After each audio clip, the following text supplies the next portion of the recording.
I want to acknowledge that we live, work, and learn on the traditional lands of the Musqueam, Tsleil-Waututh, and Squamish Coast Salish people. Please rise for the national anthem and our school song.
Please. Good morning, everybody. I think you can hear me. I'm Claude McLean, one of the music teachers here. And in front of you, you have some volunteer grade 5 singers. We're going to present a song in honor of Terry Fox. They sang it a little bit last fall, and this year they're presenting it for you. He Ran with a Dream was written by one of Mulgrave's honorary governors, award-winning Michael Conway Baker, who lives in North Vancouver. He also wrote the melody for the school song, which we just sang. He didn't write the words, but he wrote the melody and the harmonies. So, He Ran with a Dream was written not long after Terry Fox passed on, and it was part of a great big Vancouver school celebration back then in the early 80s, and then it was sort of on the back burner for a number of years. But about 5 years ago, Mr. Conway Baker decided to revive it a little bit. He recorded it with a soloist and put this video montage together, which you're going to see behind the singers. So we hope you enjoy He Ran with a Dream.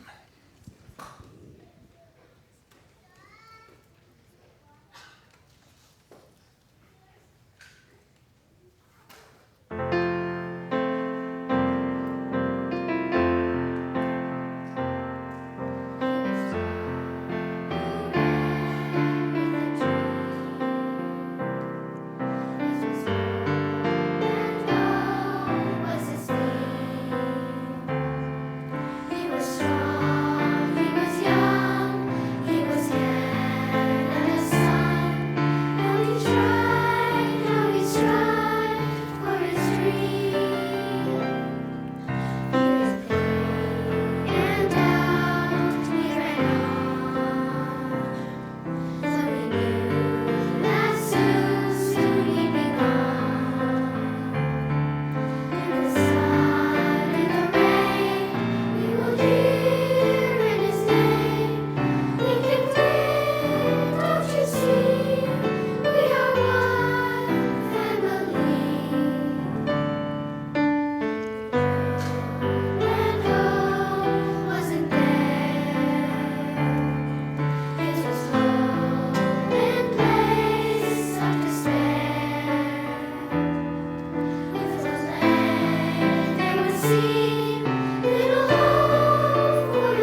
Thank you, Mr. McLean. Lovely as always. Good morning. It is my privilege to lead Mulgrave's annual Terry Fox Run. This year, we celebrate the 37th anniversary of Terry Fox's journey across Canada, the Marathon of Hope. He was a local boy raised in the Lower Mainland whose life was tragically affected at 18 years old when he was diagnosed with osteogenic sarcoma and forced to have his right leg amputated just above the knee. Through his courageous journey, Terry Fox accomplished many things. His fundraising totals dramatically surpassed their original goals, but more importantly, he brought cancer to the forefront of people's thoughts. Through his ability to connect with people from all walks of life and his passion to help others, Terry quickly became the face of the battle against cancer, leading the way, becoming a hero. In PE classes, we have discussed Terry's story and thought about what made him truly special. The students all agreed he was a man of action. From the moment his basketball coach, Jay Triano, showed him magazines and news articles of what people could do with the same challenges that he had, Terry quickly decided losing his leg was not going to stop him from making an impact on people's lives. He practiced running with his prosthetic leg for months and months, day in and day out, mornings, evenings, rain or shine, until he was ready. Finally, it was time for action. He flew to St. John's, Newfoundland to start his run. His action plan? To run across Canada. He was going to connect with people all along the way and share his story. With each step on the Marathon of Hope, he was determined to get his message out. He was unsure whether people would notice of him, but he just had to try.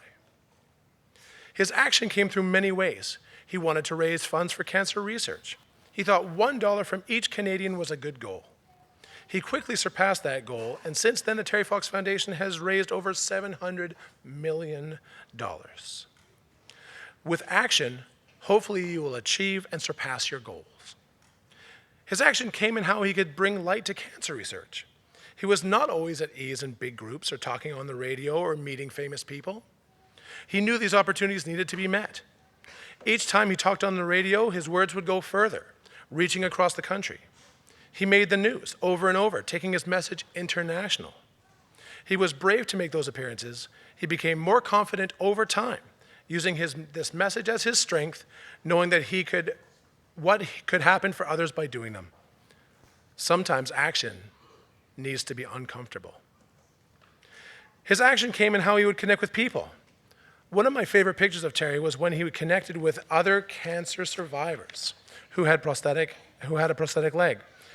You know what he must have been saying to that boy? Telling him he would be all right. This was a new beginning for him, and that if he worked hard, he could do anything. He probably said to him, "There will be some tough times ahead, but don't give up." They connected that day. That picture was truly worth 1,000 words. He was a man of the people, someone that people could believe in. He was a role model to that young boy, and later to millions of people around the world. Part of action is making a positive change, not only for someone else, but motivating others to make a change in themselves, giving them hope. Today here at Mulgrave, we join in Terry's journey. We remember the man with a dream who would never give up, who looked after those who could not look after themselves, who threw caution to the wind and became a man of action. We embrace his spirit and compassion, his drive and courage. I invite everyone here to run with us today in our Terry Fox event, to do as he did, to be like Terry. We are proud this morning to have as a guest speaker, Kirsten Fox. She is Terry Fox's niece, granddaughter of Betty and Rolly Fox, the daughter of Fred Fox. She works with the Terry Fox Foundation as a school coordinator for BC and the Yukon. She must have endless stories to tell about her involvement with the foundation. Students, parents, teachers, and administrators, please give a warm welcome to Kirsten Fox.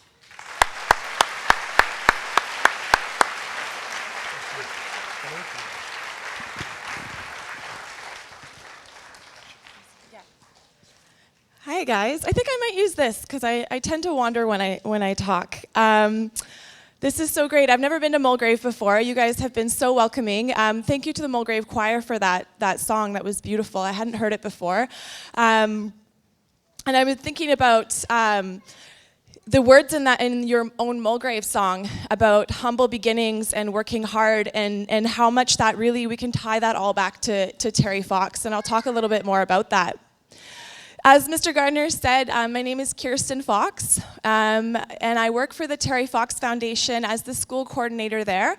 So I help teachers like Mr. Gardner all across BC and Yukon put on events like the one you guys are holding today. And I help them raise money for cancer research so that we can help lots of people who have been diagnosed with cancer and prevent that from happening in the future. Growing up, though, I always thought of Terry Fox as Uncle Terry. So very much like you guys in your classrooms and in your PE class and on Terry Fox Day and in your assemblies where you guys are learning about Terry Fox, this great Canadian hero, that's how I learned about Terry Fox too. It's kind of weird. Because at home, he was just my dad's brother.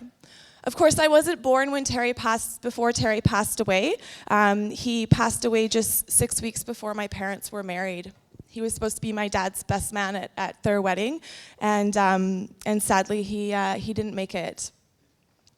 So, as I said, growing up, I learned about Uncle Terry, not really Terry Fox. And the cool thing about that is that I got to see what a regular person that Terry Fox was. And that's what inspires me, and the message that I want to get across to you kids today is that Terry Fox was just a regular person. I come from a very normal family, very regular family. There's nothing very extraordinary or special about us. The difference is that Terry Fox worked really, really hard. When he was in school, these are stories that my dad used to tell me, when he was in school, he wasn't getting the best grades. In middle school, he brought home a report card that had C's and D's on it. And of course, his mom and dad, my grandparents, were obviously not very pleased with him, with getting poor grades. But Terry Fox was disappointed in himself as well. He decided that he needed to work harder. If he wanted to get the grades that he wanted, he'd need to ask more questions in class. He was going to really have to work hard at his homework. So that's what Terry did. He started working a lot harder, paying attention, asking questions, doing his homework, and soon those C's and D's turned into A's and B's. Similarly with his athletics, Terry loved to play basketball. And when he got to high school, he decided he wanted to try out for the basketball team.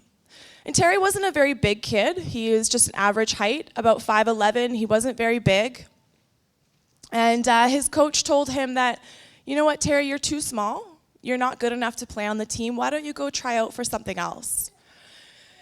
And this didn't sit well with Terry, someone telling him that he couldn't do something that he wanted to do. So Terry decided that he was still going to come out and try out for that basketball team, and he tried really, really hard. He did get a spot on that team, but he only played about 4 minutes the entire season. But that didn't discourage Terry. He still practiced hard. He got to school before it opened to shoot hoops. He stayed late. He still kept up with his studies. And soon Terry was playing much more. And in his senior year of high school, he was co-captain of the basketball team. And he'd worked so hard at his studies and his basketball that he got to go to Simon Fraser University, and he played on the junior varsity team there. When he was at university, he was studying kinesiology, and he wanted to be a high school gym teacher, is what he wanted to do when he graduated. So I love that Terry worked really, really hard, even though someone told him that he couldn't do something. And that was similar to when Terry was diagnosed with cancer, and he had this vision of helping people. He was in the cancer wards, and he saw so much suffering, and he understood that not a lot of research was being done. He understood that there wasn't much, people weren't talking about cancer very much. A lot of people didn't even know what it was. It wasn't really talked about. Terry didn't like this, and he wanted to change it. So he decided that he had to take a stand. He had to take action, just like Mr. Gardner talked about. So Terry decided that he was going to use his athletic abilities to do that, and he decided to run across Canada. If you can imagine, there's many people that doubted him. His own mother, my grandma, doubted him, told him that he couldn't do it. I'm sure there were lots of people that told him he was crazy. But that didn't stop Terry. He knew that if he set a goal for himself and he worked hard, he'd be able to accomplish it. So on April 12th, 1980, Terry started his Marathon of Hope. His original goal was to raise $1 million for cancer research. He thought that would make a significant difference. As he was running, though, he ran through a small community in New Brunswick, and there was only 10,000 people that lived in this small community. And that small community raised $10,000, so $1 per person. And that's when the new goal of the Marathon of Hope started, and when Terry said, if you've given $1, you're a part of the Marathon of Hope. And he set a new goal of $1 per Canadian, and that's what happened. Terry, unfortunately, as we've heard, wasn't able to finish his run, and on September 1st, so a week ago, 37 years ago, had to stop his run. He came back to Vancouver to try more treatment. He'd always said that if he couldn't finish, that it had to keep going without him. And that's really what's been happening for the last 37 years because of schools like Mulgrave, because of schools all across Canada and all across the world, that we have picked up the torch that Terry left for us, and we're continuing to raise money for cancer research. Your school has been, records show at least that I have, your school has been participating since 1995. And the junior school alone, I know that you guys have your upper school as well, your junior school alone has contributed over $95,000 towards cancer research in that time. So you guys have truly taken up the torch that Terry left for you. And you guys are doing exactly what he asked of you. You guys are making a real difference. So when you guys are out on your run today, I want you to think a little bit about Terry Fox. I know it's raining out there. And Terry ran in rain, he ran in snow, he ran in really, really hot weather. But Terry never complained because he knew what he was doing was going to make a difference for others. So I want you guys to think about that a little bit. The other thing I want you guys to think about, and I'm going to leave you with one of my favorite quotes from Terry Fox. And this was in a letter that he wrote to his friend before he started his Marathon of Hope. So this was a handwritten letter. So this is before we had Facebook and Snapchat and all that stuff. He wrote a letter to his friend. And in that letter, Terry wrote, "For the first 20 years of my life, I was completely self-centered. I had no consideration for anybody but my own well-being. It took cancer and helpful, loving people to realize that being selfish is not the way to live. The answer is to try and help others." And so that's what I want to leave you guys with, is the message that Terry left us all with, the lesson that the answer is to try and help other people, to be kind, to do good things, to give back to the world. And to remember that just like Mulgrave came from humble beginnings, that Terry came from humble beginnings as well, and that he was just one person that made a very big difference. So I want you guys to think about that on your run today, and think about that throughout your school year, and how you guys can be like Terry as well, and just do good things, and try your very, very best at everything you do. So thank you guys so much for having me. Thank you to the teachers and the administration for continuing to hold Terry Fox runs and believing that what Terry started 37 years ago is still really relevant. And thank you to the parents for supporting your children in their fundraising efforts. Truly, from my family and from the foundation, we are beyond grateful for the stuff that you guys do every year. And we're so happy that you're part of the Marathon of Hope. So have lots of fun today, guys, and best of luck.